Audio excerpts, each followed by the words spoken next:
A carta de Tiago. Pelo menos esse é o seu nome em português. Se você olhar no grego, verá que o nome dele é Jacobos, que traduz o seu nome hebraico, Yaakov. E é por isso que a maioria das traduções antigas e modernas traduzem seu nome por Jacó. E é isso que vamos chamá-lo nesse vídeo.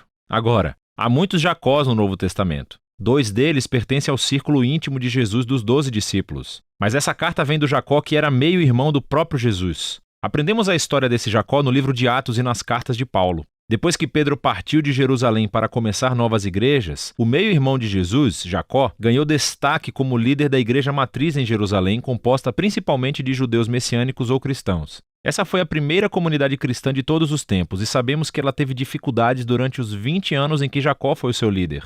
Houve uma fome que levou a uma grande pobreza na região e esses judeus messiânicos estavam sendo perseguidos por líderes judeus em Jerusalém. Mas, apesar de tudo, Jacó era conhecido como um pilar da igreja de Jerusalém. Ele também foi conhecido como um pacificador que liderou com sabedoria e coragem, até que foi tragicamente assassinado. E nesse livro temos o legado de ensino e da sabedoria de Jacó, condensados em um trabalho curto e muito poderoso. O livro começa como uma carta. Ele cumprimenta todos os judeus messiânicos que estavam vivendo fora da terra de Israel. Mas essa não é uma carta como as cartas de Paulo, onde ele aborda problemas específicos em uma igreja local. Em vez disso, esse livro é um resumo da sabedoria de Jacó para toda e qualquer comunidade de seguidores de Jesus. E o objetivo de Jacó não é ensinar novas informações teológicas. Em vez disso, ele quer se meter na sua vida e desafiar o modo como você vive. A sabedoria de Jacó foi fortemente influenciada por 2 fontes. A primeira é o ensino de Jesus sobre a vida no reino de Deus, especialmente o Sermão do Monte, que ele está constantemente repetindo e citando no livro. A segunda influência-chave é o livro de sabedoria bíblica de Provérbios, especialmente os poemas em Provérbios 1 a 9. Jacó cresceu literalmente com Jesus e com o livro de Provérbios. E agora o seu próprio ensino soa como eles e é marcado por sua linguagem e imagens. O livro consiste em discursos curtos e desafiadores, cheios de metáforas e frases fáceis de memorizar. Em essência, Jacó está clamando para que a comunidade messiânica se torne verdadeiramente sábia, vivendo de acordo com o resumo da Torá de Jesus, para amar a Deus e ao próximo como a si mesmo. O corpo do livro está nos capítulos 2 a 5, que consiste em 12 ensinamentos curtos que chamam o povo de Deus para a devoção sincera aos ensinos de Jesus. E todos juntos, eles não desenvolvem uma ideia principal de maneira linear. Cada tipo de ensino é separado e é concluído com uma frase cativante. Mas todos esses ensinos estão conectados através de palavras e temas repetidos que são muito legais. Na abertura do corpo do livro há 2 ensinos. Primeiro,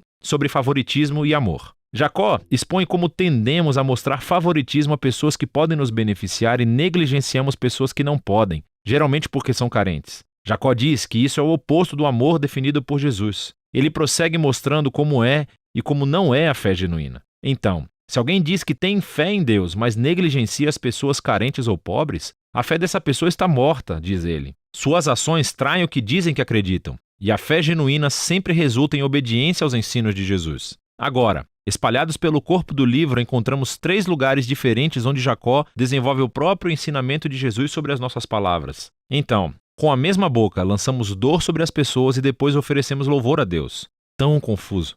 E também julgamos as pessoas e depois falamos mal delas pelas costas. E todos nós também tendemos a distorcer a verdade em proveito próprio. O modo como falamos sobre as pessoas abre uma janela para os nossos corações e mostra os nossos valores fundamentais. Nossas palavras contam a verdade real sobre o nosso caráter. Jacó também acredita que a comunidade do reino de Deus, da maneira que Jesus ensinou, é um tipo de lugar onde as divisões criadas pela riqueza e pelo status social são desmanteladas. Então, ele avisa primeiro sobre a arrogância que a riqueza pode criar em pessoas que acreditam que ela estará por perto para sempre. Então ele diz: sua riqueza vai apodrecer um dia, assim como você. Em contraste, o povo de Deus deve viver com paciência e esperança pelo retorno de Jesus para acertar todas as coisas. E isso deve inspirar uma vida de oração cheia de fé. Agora, nessa parte do livro, todos esses ensinamentos são muito poderosos. E há ainda muito mais para falar do que temos tempo nesse vídeo. Mas falando sério, leia todos eles e lentamente.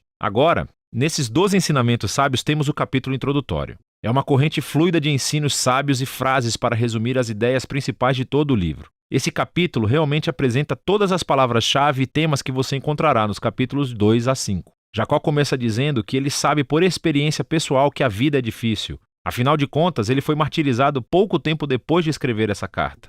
mas ele acredita que as provações e as dificuldades da vida são, na verdade, presentes paradoxais, que podem produzir perseverança e moldar o nosso caráter. Deus pode fazer um trabalho incrível dentro de nós, em meio ao sofrimento, e nos ajuda a tornarmos perfeitos e completos. Agora, essa palavra perfeito é realmente importante para Jacó. Ele a repete 7 vezes no livro. No hebraico bíblico e no grego, esta palavra refere-se à integridade. Significa viver uma vida completamente íntegra, onde as suas ações são sempre consistentes com os valores e crenças que você recebeu de Jesus. Jacó sabe que a maioria de nós realmente vive como pessoas fraturadas, com grandes inconsistências no nosso caráter. Estamos todos mais comprometidos do que queremos admitir. No entanto, Deus está em uma missão para restaurar pessoas fraturadas, para torná-las íntegras, e isso começa com sabedoria, a capacidade de ver minhas dificuldades através de uma nova perspectiva. Deus, generosamente, dará esse tipo de sabedoria às pessoas que pedem com fé,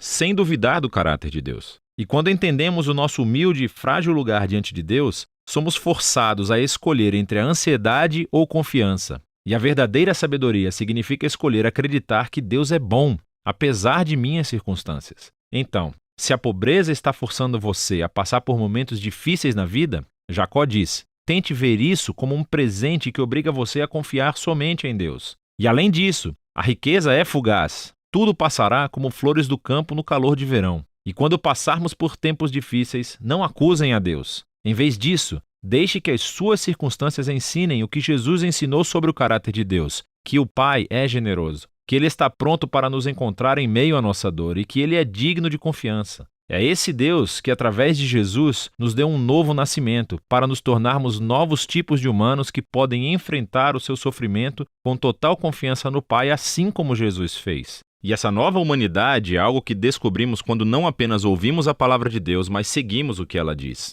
Jacó chama a palavra de Deus aqui de a perfeita Torá da liberdade. Ele está se referindo ao maior mandamento da Torá que nos foi transmitido através de Jesus, que ele nos libertou para amar a Deus e amar o próximo. E Jacó mostra praticamente como é esse tipo de amor. Significa falar com os outros de uma maneira gentil e amorosa. Significa servir os pobres e viver com devoção sincera somente a Deus. Agora, você pode ver como esse capítulo de abertura contém todas as palavras-chave e ideias exploradas mais profundamente nos 12 ensinos dos capítulos de 2 a 5. Jacó se aprofundou na sabedoria de Jesus e dos provérbios, e ele nos deu um grande presente nesse livro da sua própria sabedoria. Esse livro é como um soco na barriga bem trabalhado para aqueles que querem seguir a Jesus. E é disso que se trata o livro de Tiago, ou Jacó.